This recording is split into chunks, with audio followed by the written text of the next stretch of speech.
Hello and welcome to the Second Wind Academy podcast with me, your host, Ryan Gonsalves. Each week, I invite a sporting guest to share their journey from the field to their current career.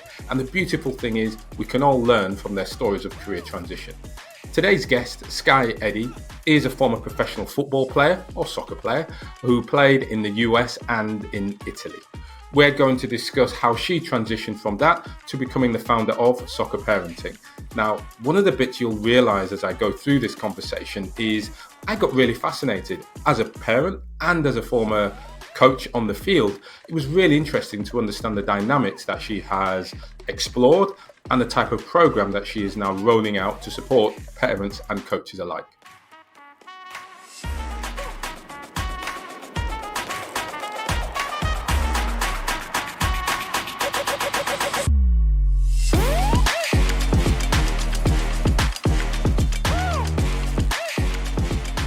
Skye, welcome to the show. It's great to have you on here today. Thanks so much for having me. I'm looking forward to the conversation. Excellent. And we were just chatting earlier how normally or frequently we have long time or athletes who have had extensive careers and things on the show and talk about their transition to that life after sport. You're going to bring the beautiful thing about having you on today is you're going to bring a slightly different twist to that. Certainly talk through your career, but very much about what you're doing today and how you're setting yourself up. They're probably some of the key bits I'm really looking forward to. So we can kind of just dive straight in. Yeah, sounds good. Let's go. Awesome. Skye, for those who don't know who you are, please can you just give us an introduction, tell us who you are and what you are up to today? For sure. I have founded a company called Soccer Parenting about 12 years ago now that I originally was operating more as a passion project, but it's certainly turned into a full-time job in the last couple of years, especially. It's kind of in startup mode now, but we're working at the intersection of coaches and parents and organizational leaders, really trying to ensure that kids are inspired by their sporting experience, I think is the easiest way to put it. Really, really excited about the work that we're doing and the impact that we're having.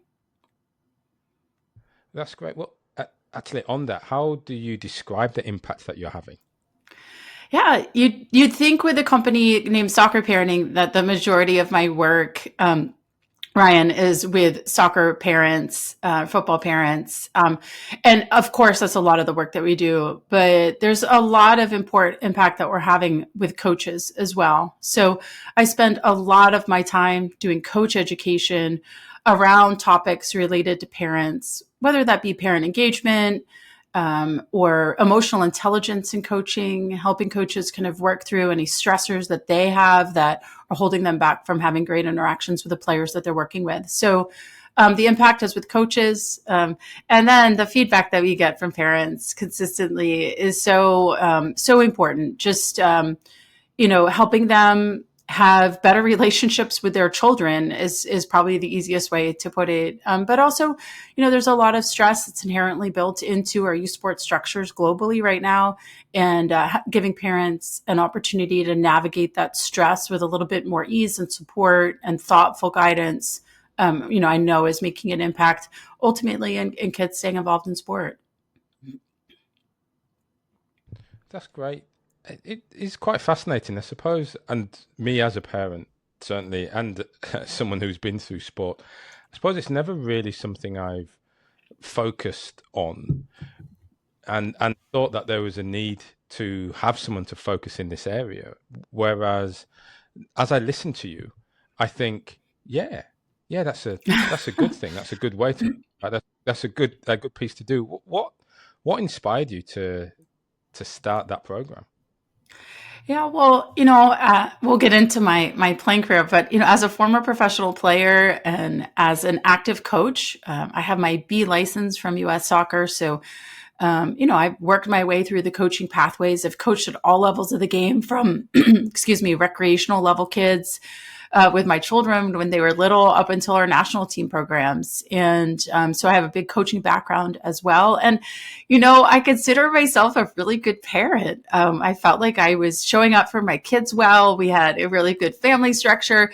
And then enter youth soccer for my daughter. And I really struggled. And I knew that with my playing background and my background in the game, that if this was hard for me, that it was definitely hard for a lot of other parents. And so, like a lot of good companies are born out of a problem that nobody's solving. I decided to dive in and really, really jump in, fully clothed into the pool. It sometimes felt like, because immediately I felt and realized, and just was hearing feedback from people on what an extensive need there was. The coach-parent relationship is such a stress for coaches. So we've really had to dive in. I definitely feel like I'm a social scientist at times, trying to dive into the nuance of this relationship and the history of it, the potential of it, and really working to solutionize around the concept of parents and coaches.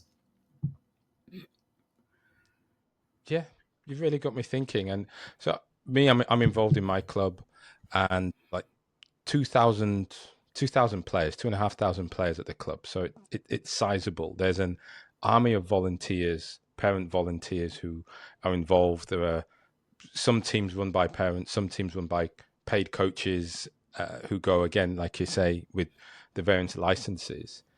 And there is so much friction that takes place during training, but certainly during game time, with opposition. And you're quite right. It is a problem, right? And it's just quite amazing, like you say, to build a business around that problem that we all kind of just accept and walk through, yet think something has to be done. So it's great that you are doing it. Thanks. That's our athletic background coming full swing. Like, I decided to tackle something and just wouldn't give up on it, even when it was hard and everyone thought I was myself crazy for trying to figure this out. Because historically, parents have been so vilified in youth sports, and it's the parents' fault. The parents are living vicariously through their child. There's so much negative messaging around parents that we really have just taken to be truth. And it's unfortunate, because the vast majority of parents in all sports are level-headed, they're stressed, and they just need some support and guidance and need clarity on the boundaries of that relationship. So,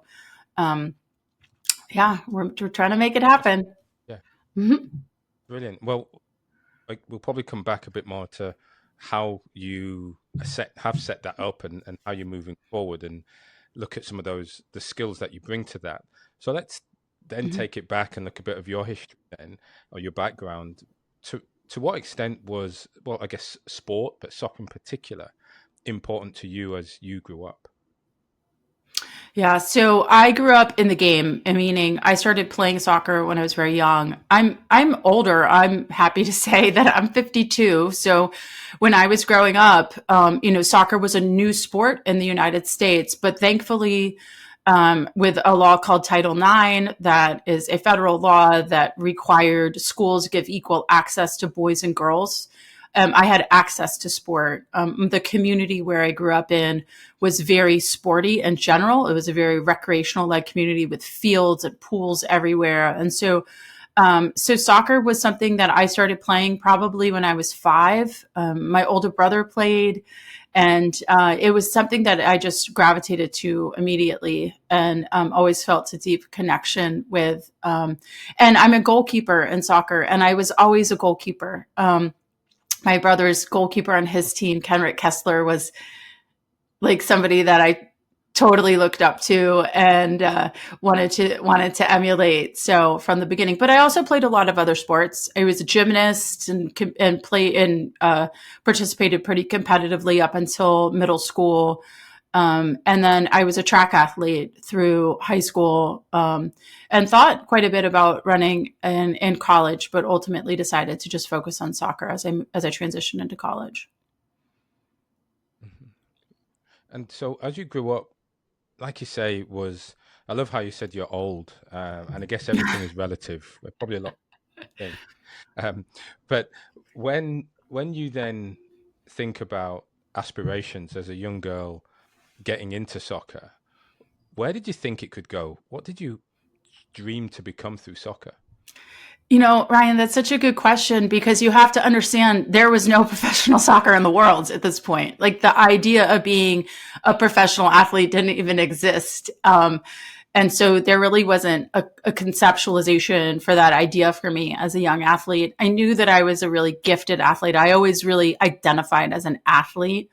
Even, in young ages, I was the athlete. So I guess it's like I didn't dream of growing up to be a professional athlete. I had like pictures of Peter Schmeichel all over my room. Like I was emulating other male professional athletes, but because this really wasn't a path for women when I was young. And then when I got into high school, later years of high school, leagues started opening up. There was a league in Sweden that gained some popularity. And I ended up going and playing in Italy. And when I was on our youth national teams and playing in Italy in high school, there were two women that were Americans that were there and playing. Granted, they were working in a factory during the day and playing with the team at night. But these two women, April and Megan, and they came and spoke to us. And like the path was clear for me, like, oh, this is something I could do. Wow, I could go and live in Italy. I could go be in Europe, which I was like felt such a deep connection to,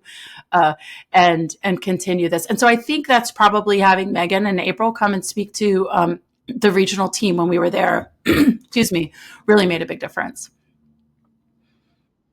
Wow. And so that was, you mentioned that was that you at high school age is where I guess where you met them or you saw those and they became real life role models because they were actually living it. They were doing that dream, or at least they were doing it, and that created a dream. Absolutely. In fact, I really appreciate that question because I've never really given them credit. I still kind of know them. They're involved with U.S. soccer here, and I need to give them a shout out for that because now that I think about it, that definitely shifted my path, shifted my thinking just a little bit. At that point, we were just college soccer was just starting in the US and super available for women. When I went to college, I think there were 50 or so teams in the United States. When I graduated, there were well over 200. So there was this big shift in growth. And in the US, the college game is really kind of that pre-professional pathway. Unlike other countries around the world, the college game is really the most competitive, or was up until that point, the most competitive arena. Yes, it was. And look, I guess there continues to be a high level of competition across all those levels now. And as you say, there was, the beautiful thing about as you were coming through the sport is the sport was exploding as well. Certainly for women was exploding and that participation increased. Well, I guess then it sounds like it was at that moment where that dream became, well, almost tangible and a bit of a reality. Did when did you realize then that you were going to be good enough to sort of make regional teams, national teams, and start pushing forward? And how did that impact on your academic focus? I always felt good enough, right? I mean, we have to be confident. And it was interesting. I was always in that mix, right? So even from a young age, I was always one of the top goalkeepers in the United States. I was kind of in that mix. I will say I never played for the U.S. women's national team. So I never did realize that ultimate dream and have an opportunity. But that being said, the NCAA puts lots of bumpers on the amount of hours and time you can spend as an athlete with your team in college. So to your point about the questions about focusing on academics versus school, I had an incredible degree from the University of Massachusetts with a great program in sport management that really set me up for future careers. And I didn't even know that sport management was an opportunity, or there was an opportunity there at UMass. It was a major that I just sort of found after I enrolled in school there. But academics was always important to me. But I look back on my grades, and if my kids came home with those grades, I might, be giving them a talking to. I always did well in school, but I balanced everything out. I wasn't one of those athletes or those people that were overly concerned with my grades. I knew I could get things done. I knew I could succeed, but I also realized, I had a lot of things to balance through the college process. And so for you, as you started, certainly as you hit the college level, where did you then want to get to in the game? What became your new target or aspiration? It was the national team forever. Like that was what I would write on my notebooks. USWNTHIC, like US women's national team, here I come. Like that was my aspiration. That was what, and because quite frankly, the concept for a professional career was still definitely not happening in the United States. And it was very nuanced. There just wasn't a lot of information. I wasn't quite sure, but for me, everything was gearing up to being on the U.S. women's national team. That was absolutely my goal and my dream, and where my focus was. It's interesting that not focused on the professional, focused on the national team. That's a really high goal, isn't it? Yeah, but there wasn't an in between. So there really wasn't a choice. It's like, I graduated college as a first team All-American. I was MVP of the Final Four. Like I was the best player in the nation. And that was essentially the very last game that I ever played if I hadn't years later gone overseas and had this experience in Italy. So and now what's so exciting is that there's a draft for women out of college. We have the NWSL here in the United States, which is the most competitive professional league in the world for women. And, had I come up 15, 20 years later, my experience would have been totally different. Of course, you can't second guess that. You can't have any regrets in that. For me, I just have so much joy and excitement to see the opportunities that are globally in the global leagues that are evolving for women professional footballers. It's such a thrilling time, and so much has happened in my generation in the game and in the growth of the game. It's something that brings me lots of joy for the women right now. And of course, there's these little tinges of like, why did I have that available to me? But at the same time, I do feel like people of my generation and the generations before have really laid the groundwork for what's happening right now. So it's really exciting to see. Absolutely. I think you're quite right. You nailed it there. Yourself, previous generations laid the foundations, and as we'll kind of get to, are the parents of the current crop of players coming through.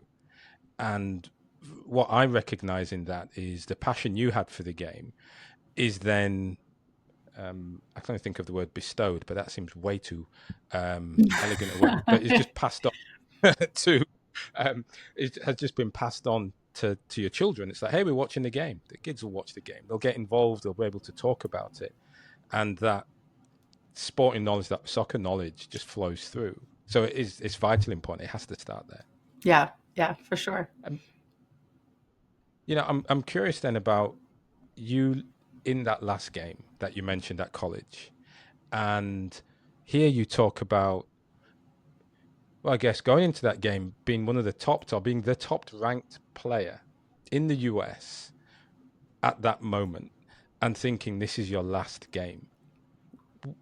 What was that like?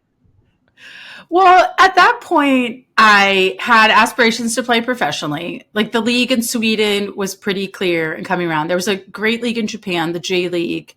And to be fair, like I was on the path to the national team. Like this was, to me, this was going to be my career, because this was the only career that was viable and that you could have a clear path for would be with the U.S. women's national team. So I didn't go into that game. I mean, I felt like my last college game for sure, but I never thought in the middle of that game or as we were walking out to the field or afterwards, like this was it. This was the end of my playing career. It never felt like that for sure. So then for you, how was that shift from collegiate player to, I guess, becoming a professional player? Yeah. What was that shift like? What was that mental shift like for you? So when I graduated, shortly after I graduated or I finished playing, I signed a contract to go play in the J League. That then fell through, or actually I ended that contract to go play in Sweden. And then that fell through at the very last minute. So I had all of these things stacked up to happen, and then both of them fell through. And And so then I got a job. I got a great job in soccer, and was loving my job and kind of balancing between playing here locally, playing on a semi-pro women's team in Philadelphia, like had some different opportunities. But athletically, I became the fittest I've ever been. I was working harder than I had ever worked. I was so dedicated to this path to the women's national team for those few years just out of college. And, I mean, that's the top, and it really just never played out for me. I never had the opportunity that I wanted. And no regrets on that. I can look back and understand the whys behind it. I was on quite of a journey as an athlete, and especially when it's at that level, there's just really a handful of goalkeepers that they're considering. Well, that's right. And as you mentioned earlier, there wasn't really a middle ground. There wasn't really you just play pro, it's cool. We just get 30, 40 games as pro a season and you get drafted into the national team. But what you described is it was national or semi-professional at best, right? Yeah. Yeah. And it became really obvious to me that that the path to the national team, it was always a dream that I had. And part of why years later I did decide to move to Italy, because I thought that could maybe restart this path for me developmentally and kind of put me back in the mix as far as that was concerned. Yeah. So emotionally, as those deals fell through to move overseas and play, what was the hardest part for you? What was that like? It was so hard. It was so embarrassing too. Honestly, it was a lot of social stress I was feeling. Like literally my Sweden contract fell through the day before I was supposed to go. Like my team had a big going away party for me, and then I'm still here, and it was also me, and there's so many parallels in my life about like going against the grain or people not necessarily believing in you. Even like my family, my parents were supportive of it, but I remember my aunts being like, "Why are you doing that?" So there was a lot of lack of support, and I was kind of going against the grain, and it felt like this mission that I was on, and it felt like a massive failure. And it definitely was not an easy time in my life, especially when I did have so many aspirations. This was literally, 4 months after that national championship game, maybe 5, that all of this was playing out for me. And it really did. And I didn't have an agent. I didn't have people supporting me. I was trying to figure this out on my own, literally like trying to find teams and who should I call and who could I call and who has a contact. And it was a really kind of piecemeal process to try to keep playing. It definitely was not easy. And you talk about that period, not being easy, and I say thanks for sharing that. I'm curious then how you managed to get through that period. Well, I mean, I have incredible support from my family. Like my parents are rock stars. And so I was living with them. It was just out of college, obviously, and I was thinking about going overseas. So I just stayed living with them after university. And getting the job really helped. So I really got a fantastic job working for a soccer manufacturer. It was a job that I loved, that was challenging me. So that definitely helped shift a lot of my energy from the sadness, this feeling of failure to, okay, now this is something that's good, that's in my life. I think that definitely helped me get through. But when you're faced with those situations and, just the people that you surround yourself with, your friends, the support system that you have, being able to talk honestly about how you're feeling in those moments, and being able to be really vulnerable with people. As an athlete, we don't think about being vulnerable, but really, these are big moments that it was really just through some vulnerable conversations with people that I trusted that I think I was able to kind of keep pushing forward. Yeah, wonderful. Yeah, and listen, thanks for sharing that as well. I think from, as I would have mentioned, many people who I speak with and work with in this area, they talk about not talking, not sharing, and needing then that support network where they can be vulnerable and open up, and it's through that they tend to find that path forward, or things start to become clearer about what that next step is. And so for you mentioned this that next desire came, or next opportunity came, that you started to seek to move you overseas. What was the inspirational driving force towards that?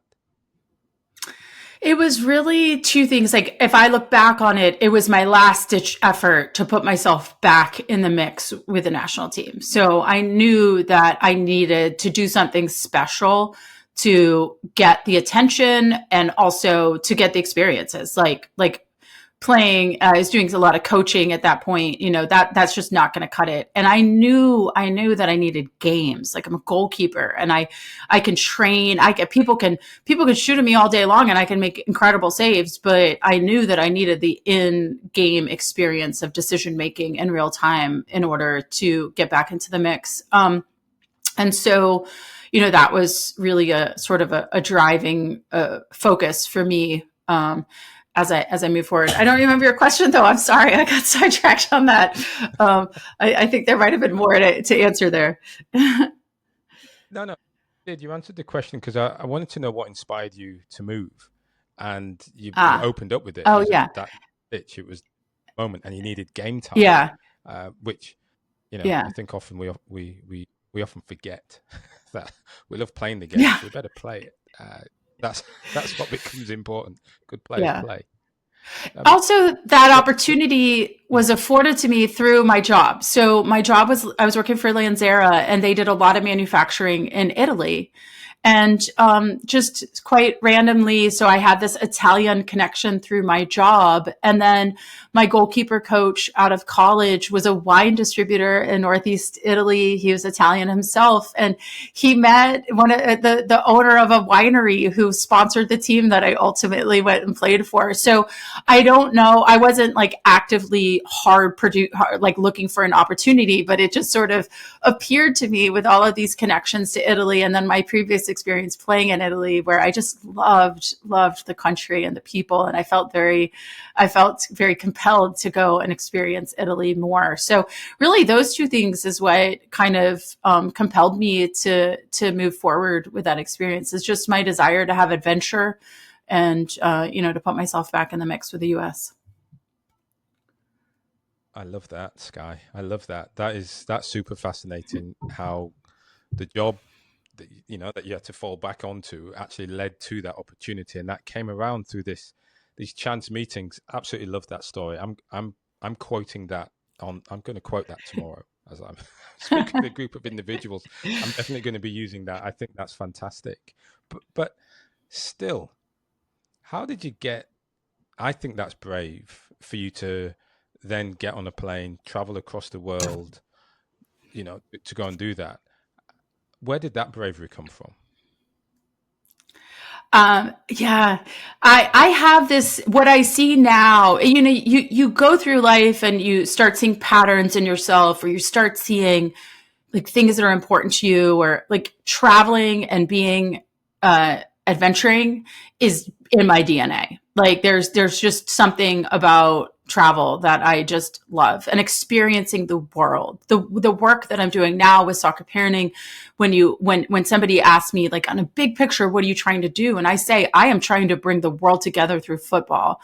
And there's something that's so powerful about the ability of sport to connect people. So there's definitely this built into me, but it was crazy what I did. Like, I literally sold everything. I sold my car. I sold all of my possessions that I didn't, and put some in storage, and then got on a plane with 2 big bags to a country where I didn't speak any of the language. I didn't even know who was picking me up. And I literally didn't know if ciao meant hello or goodbye when I got on this plane. And I just got in a dictionary and I learned the language, and had the most incredible, only like 4.5 months is as long as this lasted. And we could talk about a story, but it was truly a transformational. If you look back on the arc of my life, there is like a huge asterisk that happened in 1997 when I was living in Tavignaco and playing in Udine and playing for Tavignaco Femminile. Brilliant. Yeah, it sounds great. I mean, like you say, that bravery to get on the plane and just to have that, that driving force to say, yeah, I'm going to make this work. This is going to happen. That's, that takes a lot. That takes a lot. As you look back now, you say it was such an important arc, such an important moment. Do you feel that is part of you, that sort of bravery, that dynamism to say, you know what, I'm just going to give it a shot? Yeah. Yeah. There are moments that I have when I'm doing my work with soccer parenting where I can see like, oh, this same journey. This is all has built up to what I'm doing now. And there's this sense of even what I'm doing at soccer parenting, being brave, like tackling an issue and getting into conversation and forcing people to think about things that they haven't. So there's definitely sort of that compelling narrative to my life, if you will. Um, I definitely it's definitely something that gives me lots of energy too. Like when I think we need to be doing things where we receive energy, and certainly, that type of venturing kind of puts me on the edge. Yeah. Now, because you mentioned it, it's going to be remiss of me not to jump back and just say 4.5 months. What's the story there? Yeah, it's such a great story on so many levels. So it was nothing like a professional. It was really, quite frankly, at that point, like FIFA did not recognize the Italian league, nor any of these leagues, I don't think, as technically professional leagues. So I had a contract that it turned into not working out. I was literally like begging the owner of the team for money. I would go and ask for my money, and they'd say, "Oh, let me take you out to dinner." And then they take me to this fancy dinner with a single guy that was like hitting on me the whole time just so that I could try to get some money. It was so not okay on so many levels. But that being said, they put me up in a hotel, La Dimorette, and I had all of my food at the hotel. So I was pretty well taken care of. I did get my money now and then from them, but it was always a stress that I literally was like, just not having what I needed. I will say, though, one of the things that was amazing, Ryan, was that Udinese men lived in the hotel as well. So all of the men that were coming in on trial or hadn't sorted out their housing lived in the hotel. And the Udinese team ate all their meals at the hotel.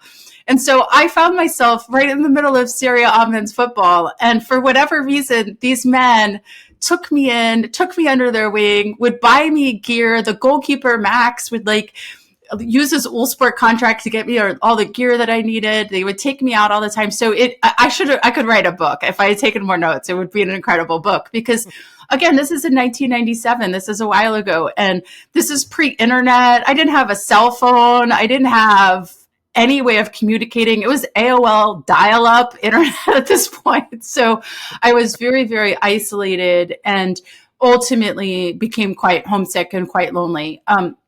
I loved my teammates. I went back to Udine last year with my son, and we had a great experience together with them. But there was much different culturally. I had very little in common with my teammates, who were largely growing up and playing football and had this dream of their own. But it was essentially like what was in the US. Although I will say I learned so much about the game, about defensive structure. When I graduated college, we played man marking with a sweeper. In Italy, obviously, they're not doing that.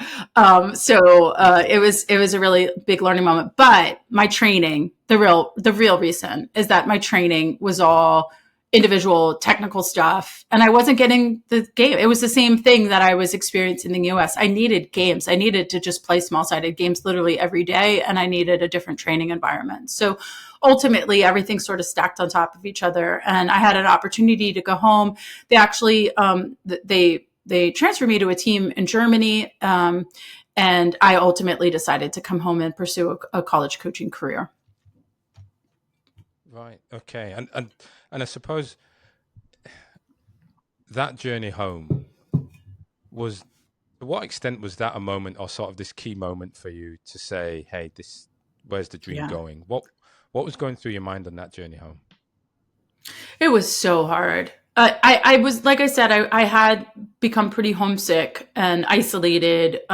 Despite having good friends there, I really, and I spoke Italian after about 2.5 months. I was conversational in Italian because there was no English except for Mohamed Gargo, who played for Udinese, and Martin Jorgensen, Thomas Helveg, who also played for Udinese at the time, from Denmark, from Ghana. There was some English there, which was phenomenal and so helpful for me. But coming home, it was truly like the darkest times of my life was the end of that failure of that experience, and trying to restart and trying to find my way again. That was like the real realization that this dream that I have, this really big dream that I have, is just not going to happen. I'm almost tearing up right now talking to you, like just because again, the way that we framed these, because it really wasn't a professional league. This was the path to the national team. So it was really this reconciliation with myself that I am not going to play for the U.S. women's national team.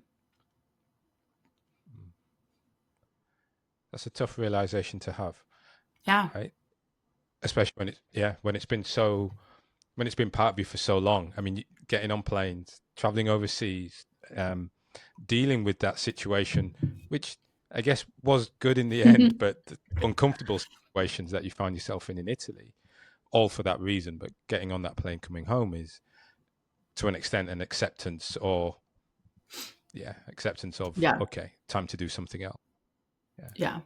It was that moving on, time to move on. Mm-hmm. Yeah. So you landed, you came back, and you embarked on this college coaching career. And so for you, how was that? How did that feel for you?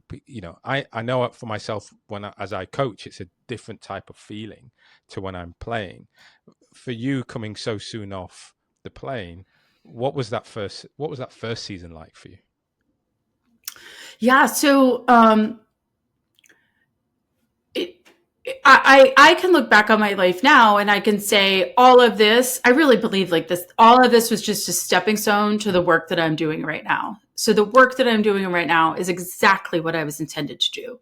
And so I never felt that way about coaching in college. I actually didn't even enjoy the experience very much. That age group of player, that level was not ultimately coaching wise what really fulfilled me. And it wasn't the best experience for me. When I came back from Italy, I actually had a couple of job opportunities, and it was a big divergence of what I'm going to do. I had an opportunity to go work with Nike out on the West Coast, which was another big move. I had this coaching opportunity in Richmond, Virginia, where I am now, which was just an hour or two away from my family. And then I was also pursuing a job working in the men's pro league in MLS in like a sales type capacity or something like that within ticket sales. So I had a few different opportunities and ultimately decided to move here to Richmond. And like I said, I didn't necessarily, it was not, I enjoyed it. It was fine. And it wasn't like I was miserable by any means, but I personally, I think a lot of athletes get into coaching right after their professional career. It's a natural path to find themselves in. And ultimately, what I know about myself in coaching is that I actually prefer the little kids. I prefer, like, my sweet spot is like the 10, 11, 12-year-olds. Like I find a massive amount of energy in working with those kids. Their mind is wide open to learning. And the way that you're expressing the game to them and helping them find their expression of the game is a really compelling opportunity for me as a coach. So I ultimately found my coaching sweet spot, which I think is hard for some people to find. We have this tendency to think it has to be professional, it has to be at the highest level, and ultimately I coached at those levels, and I do love this younger age. We would make a great coaching team, Skye, because you've hit that sort of age bracket that I love as well. That developmental stage where, for me, I also feel like they're finding their passion for the game. They're no longer being brought around as the 6, 7-year-old. Hey, go have fun it happens to be a round ball that you're playing with, and suddenly they go, "Hey, I enjoy this too. I want to be here." So I think it's a great age. So I'm with you. Yeah. I'm with you on that. So and so coming to sort of where you are now, like you say, you're in that sweet spot now, and the path to finding your business and focusing on that area. I'm just interested in how you did it, and well, that's probably that's part one. Let me keep the question straightforward, but it is, how did you come about starting the business and actually going with this? Or I think you said it was a passion project to start with, but how did it move? Talk to me about that. Yeah. So when I stopped coaching collegiately, just to maybe like give this quick little side note of a story, is that I also own a real estate company. And so I got my real estate license as I finished coaching collegiately, as I was raising my kids. I have 2 children. And I will say I really positioned my athletic background really well in real estate to turn it into a company. So I promoted myself as like, you're all-American realtor. I was an all-American college. Like I really taglined into my football and into my sporting experience with that. And so thankfully, and this is connected to your question, because the only way I really been able to build soccer parenting the way I have and as slowly and thoughtfully as I had is because I also own another company that brings in income that I'm able to sustain myself and my kids off of. So, the path for soccer parenting really, we mentioned, it just started as me struggling, me starting to write. I started a blog. I just started putting things out there. I started kind of finding my voice. I've always enjoyed writing, but I certainly don't consider myself a writer by any means. I certainly don't consider myself a journalist, although I've, kind of found myself in this digital marketing space here. So it really was just that I continued to pursue writing, became being on podcasts, became speaking. And I really do get a lot of energy from the global speaking that I'm doing right now on these topics. And so it just sort of naturally evolved because I was putting a quality, thoughtful product out there for people as well. Yeah, and look, I think the key bit. So thanks for taking me back and giving that mid story there, because I think that's really important.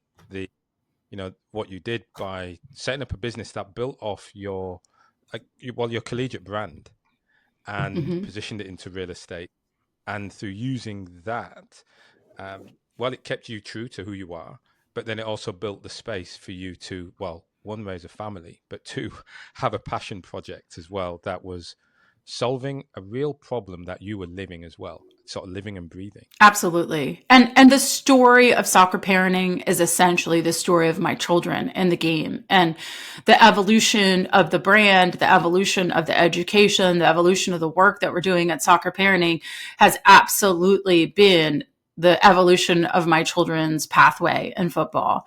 And they both have very divergent experiences. My son is a recreational level player who's at university now, but my daughter was a high performance player. She's still playing. She's working professionally in the MLS for Columbus Crew, and has an incredible job there that she's loving. But she was an All-American in college herself. And the story of soccer parenting, the evolution of that was really me learning how to support my daughter, especially in her journey in football. And so what were the kinds of problems that you went through that you're now, I guess, tackling through soccer parenting? Yeah. Well, to begin with, big picture, what I'm trying to do with soccer parenting is give parents agency in this space that so deeply involves their child, which is so important to them. And for me, I have this big identity in football. Like, I considered myself a player. I considered myself a coach. I feel the game very deeply within me, which maybe you can relate to as well. And those listening can as well. Like, we feel these things. And so what was incredibly hard for me as I as Callie was coming up is that I felt like this sense of agency and connectiveness to the sport was being taken away from me. And this is not me living vicariously through my child. This is me caring passionately about the game and then seeing her struggling and feeling like I didn't have a voice with her coaches. And at Soccer Parenting, we believe that collaborative relationships with appropriate boundaries between coaches and parents is in the best interest of player development.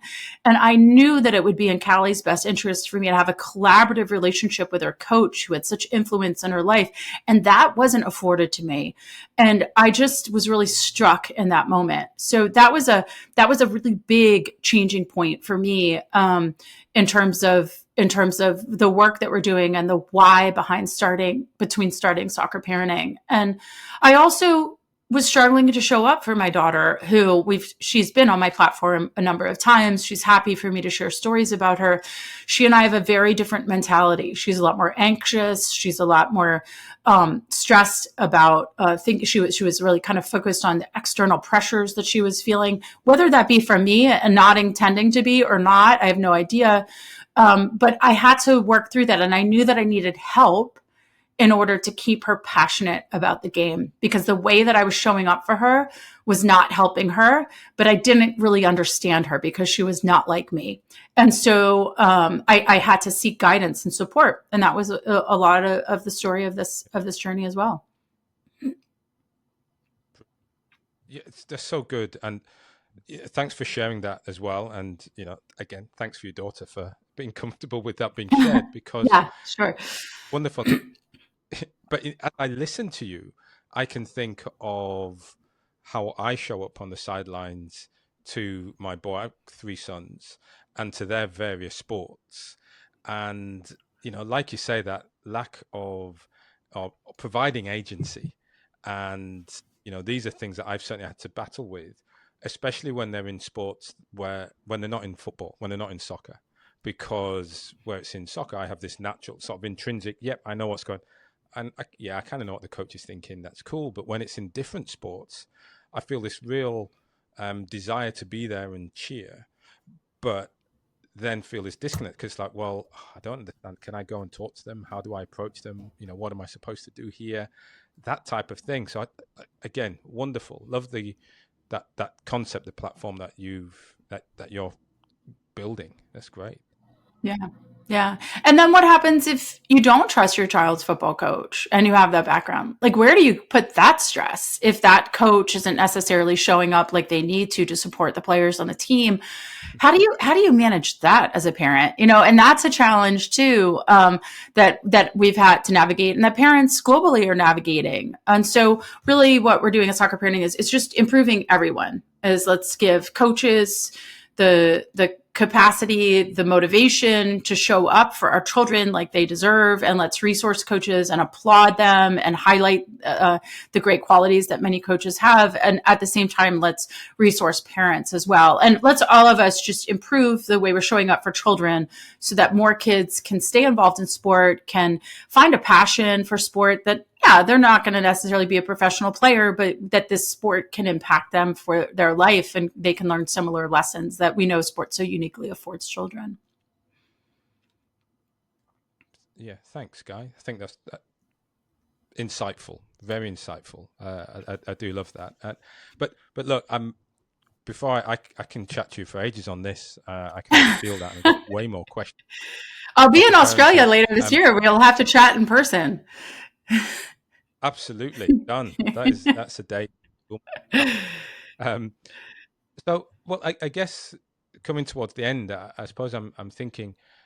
So, as you look back at your experience, and for those, let's take the athletes certainly who have these aspirations, who want to play for that national team and go there.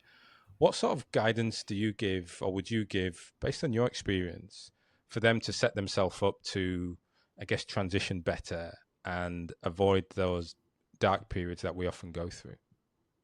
You mean advice for the athlete? Is that what you're asking for? Yeah, for the athlete. Yeah. Based on your experience transitioning, what advice would you give to athletes coming through? I think the thing that stands out to me bigger than anything is I alluded to this earlier, we spoke about it briefly, is the people you surround yourself with. To find and to actively seek a group of people that are supporting you, that are your go-to people, that are advocating for you, that believe in you, that will talk straight to you. Really, I would say that that's probably the most important thing that we can do. And it's almost like in this day and age, we can ask people to serve that capacity for us. Like even somebody that we're close with, asking a friend, hey, I'm forming this little group to support me right now. Can you be a part of it, so that they're clear that they're a part of this thing to help you transition to this next phase of your life? Because I look back and I can think about some of my friends who played many years in the MLS, some of my male friends, and their transition to away from their professional career was the hardest moments of their life. And I think that, having the people around you that you can trust and who will be there for you is the most important. Wonderful. Skye, look, thank you very much for coming on and sharing your story. There are going to be many people who are going to want to either get in touch or certainly follow you. What's the best way for them to follow you and perhaps even get in contact? Sure. Our website is soccerparenting.com. So you can find all our contact information there. On social channels, Instagram or Twitter is probably where I show up, or X is probably where I show up more than anything. And you can certainly DM me there. LinkedIn is good as well. My private LinkedIn, or my personal LinkedIn, is just Skye Eddy, Eddy. So yeah, absolutely. You can track me down there or via our website and connect. Awesome. Well, we'll put all that information in the show notes as well. Skye, thanks very much for sharing your story today. Really appreciate it. Thanks, Ryan.